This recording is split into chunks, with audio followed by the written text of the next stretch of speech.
দেশটা আজকে ভালো নাই।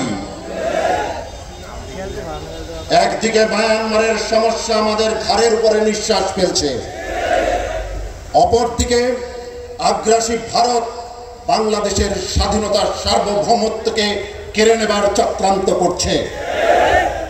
অন্যদিকে পশ্চিমা শক্তি তাদের চক্রান্ত এবং ষড়যন্ত্র বাংলাদেশে বাস্তবায়ন করার ষড়যন্ত্র চালাচ্ছে।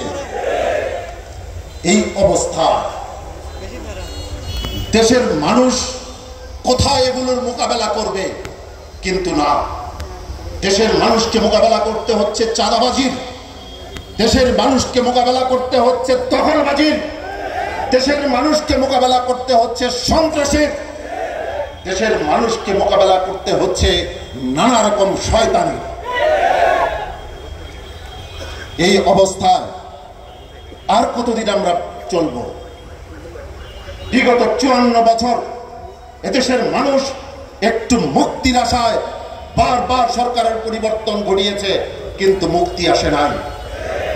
বিগত 54 বছরে আমাদের মতো যে দেশ ছিল আমাদের স্বাধীনতার সময়ে, আজকে তারা উন্নত রাষ্ট্র। সিঙ্গাপুরের কথা বলেন, মালয়েশিয়ার কথা বলেন, ভিয়েতনামের কথা বলেন, কম্বোডিয়ার কথা বলেন, তারা সবাই উন্নত হয়েছে। আর আমাদের দেশের মানুষ, সংখ্যাগরিষ্ঠ মানুষ, এখনো দুমুঠো ভাতের জন্য সারাদিন পরিশ্রম করে, সংগ্রাম করে। এর জন্য দায়ী যারা 54 বছরে আমাদের দেশকে শাসন করেছে। তারা এই দেশকে দিয়েছে শুধু লুটপাট আর সন্ত্রাস। তারা আমাদের দেশের টাকা লুট করে ওই কানাডায় বাড়ি বানিয়েছে, মার্কিন যুক্তরাষ্ট্রে বাড়ি বানিয়েছে, লন্ডনে বাড়ি বানিয়েছে, মালয়েশিয়ায় বাড়ি বানিয়েছে। ওরা কি আমাদের বন্ধু না দুশ্মন? এক দুশ্মনের বিরুদ্ধে 24 আন্দোলন করেছি, তারা বিদায় নিয়েছে। রাস্তা কি পরিষ্কার হয়ে গেছে? 54 বছরে তারা দেশ শাসন করেছে, তারা আবার ক্ষমতায় আসলে আগের মতোই করবে, নতুন কিছু তাদের ভান্ডে নাই।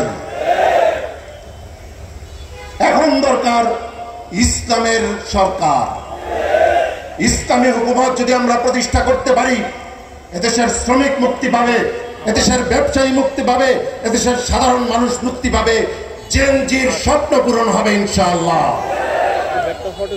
আর সেই জন্যই ইসলামী আন্দোলনের মুহতারাম আমির ঘোষণা করেছেন, আগের মতো নির্বাচন নয়, পিআর পদ্ধতির নির্বাচন চাই। 20% ভোট পেয়ে 100%-এর মাতব্বরি করবেন, সেটা আর হতে দেওয়া হবে না ইনশাআল্লাহ। এবার পিআর পদ্ধতিতে নির্বাচন হতে হবে।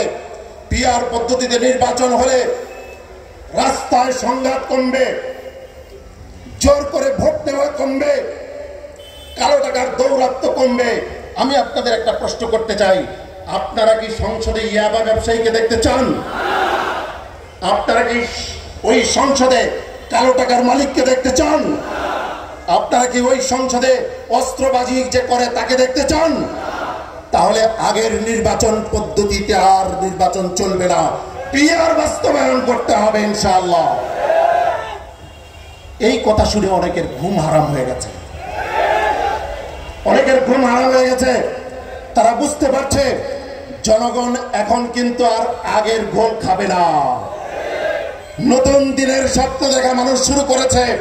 অতএব যত হুমকি আপনারা দেখান না কেন, যত রক্তচক্ষুই আপনারা দেখান না কেন, হুমকি আর রক্তচক্ষুকে দেশের মানুষ আর ভয় পায় না।